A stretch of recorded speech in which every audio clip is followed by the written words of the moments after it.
İşte motivasyon 1.0, 2.0, 3.0 şeklinde motivasyon başlıkları var. Bize biraz bunlardan da bahsedebilir misiniz? Bunları açabilir misiniz? Neden 1.0, 2.0 ve 3.0 şeklinde numaralandırılmış bu motivasyon? Evet, yani motivasyon yaklaşımları olarak aslında hani biraz kategorilendirme yaptığımız yaklaşım olarak baktığımızda biraz da tarihsel hani adım adım giden bir süreç var. Motivasyon 1.0 dediğimiz şuradan esinlenmiş. İlk çağlarda yani eskiden insanlığın ilk başladığı zamanlardan yani çok eskiye gittik. İlk dönemlerden bahsediyoruz. Modern toplumun, iş hayatı birçok şeyin olmadığı ilk çağlardan bahsediyoruz. O dönemde aslında davranışlarımızdaki belirleyici unsur hayatta kalmaktı. Yani hepimizin tek amacı buydu diyebiliriz değil mi? Yani hayatta kalmak dışında hiçbir çabamız yoktu. Karmaşık bir dünya değildi çünkü. Şu an belki de çok karmaşık yaşıyoruz, onu da söyleyebilirim. Dolayısıyla burada motivasyon 1.0 tamamen diğer canlılar gibi davrandığımız yani daha karmaşıklaştırmadığımız toplumsal yapıyı, ekonomik düzeni bir dönemi temsil ediyor. Burada biyolojik güdülere göre çalışan bir sistem vardı. Tıkır tıkır işliyordu tabii. Herhangi bir problem görmedik. Hayatta kalma mücadelesi orada devam etti. Tabii işlememeye başlayana kadar bunu kullandık diyebiliriz. Yani biyolojik güdülerimize dayalı bir motivasyon yaklaşımı. Yani davranışlarımız çok basit bir şekilde tetikleniyordu. Ama bir noktadan sonra tabii işimizi görmemeye başladı. İnsan toplulukları daha karmaşık bir yaşama geçti. Modern toplum dediğimiz biraz daha modern ekonomi, bir arada yaşama kültürünün, çalışma anlayışının ön planda olduğu, yani işbirliğine dayalı diğer insanlarla rekabet ve işbirliğinin olduğu bir dönem başladı. Dolayısıyla burada hani biyolojik güdülerimizden ziyade daha farklı bir davranış tetikleyicisine ihtiyaç duyduk. Yani çünkü toplumsal ihtiyaçlarımızı artık karşılamıyordu motivasyon 1.0 yaklaşımı. Burada aslında motivasyon 2.0 dediğimiz işte ödülün peşinden gitmek, aynı şekilde cezadan kaçmak olarak nitelendirebileceğimiz bir motivasyon yaklaşımı da ortaya çıktı. Bu motivasyon yaklaşımı ne diyordu bize? Aslında insanlar tek amacı hayatta kalmak değil, biyolojik güdülerimizin dışında daha farklı güdüler vardır. Dolayısıyla bunların peşinden gidebiliriz. Ve genel anlamda ekonomik düzenin oturması, dünyanın gelişmesi yani toplum yapımızın biraz daha gelişmiş bir yapıya ulaşmasını sağlayan şey de aslında buydu. Motivasyon 2.0'da böyle ortaya çıktı ve şu an günümüzdeki yani bu devasa işte ekonomik sistemleri, toplumları oluşturan şey de aslında buydu.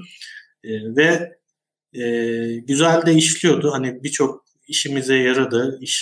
Verimlilik anlamında iş hayatında birçok şeyin ortaya çıkmasını, gelişmelerin yaşanmasını sağladı ama bu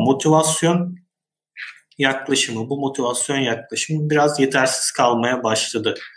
Özellikle 21. yüzyılda diye tabir ettiğimiz yani 2000'li yıllardan itibaren bu motivasyon yaklaşımı işe yaramadı. Bunun temelinde de şöyle bir konu var. Aslında davranış bilimciler bizim iş hayatında aynı zamanda okullarda yaptığımız şeyleri iki gruba ayırıyor.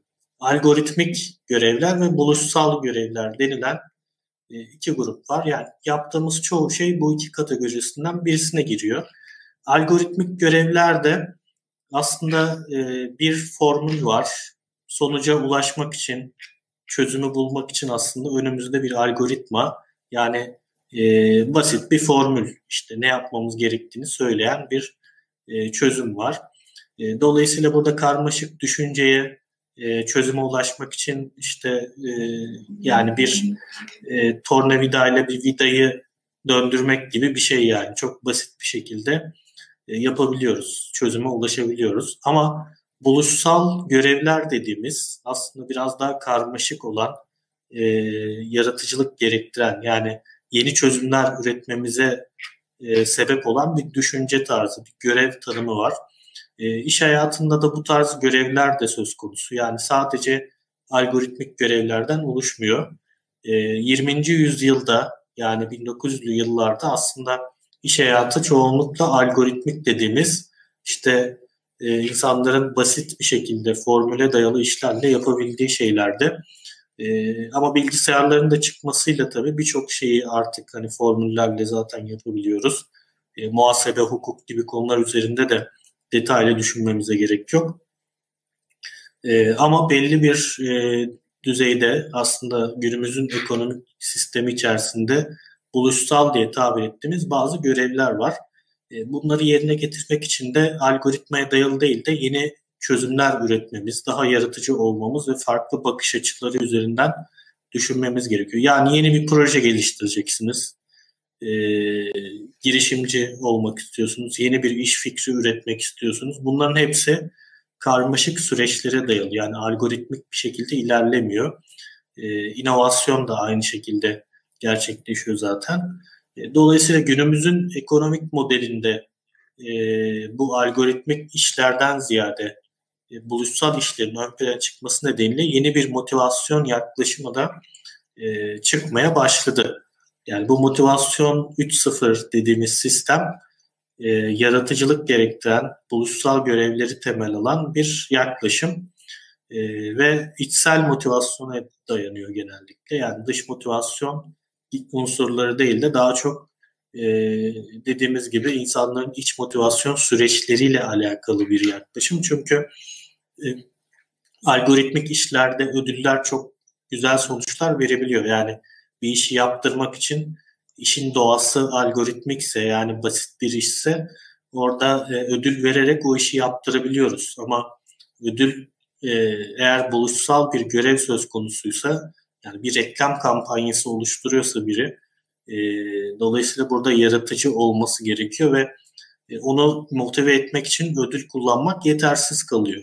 Çünkü yaratıcılığın aslında doğasında, yani iç motivasyonla ilgili konuda zaten onu birleştiriyoruz. Yaratıcılığın doğasında biraz daha e, özgün düşünebilmek, ödüller çok da motive edici olmuyor. Aynı zamanda içsel motivasyona da zarar verdiğini söyleyebiliriz.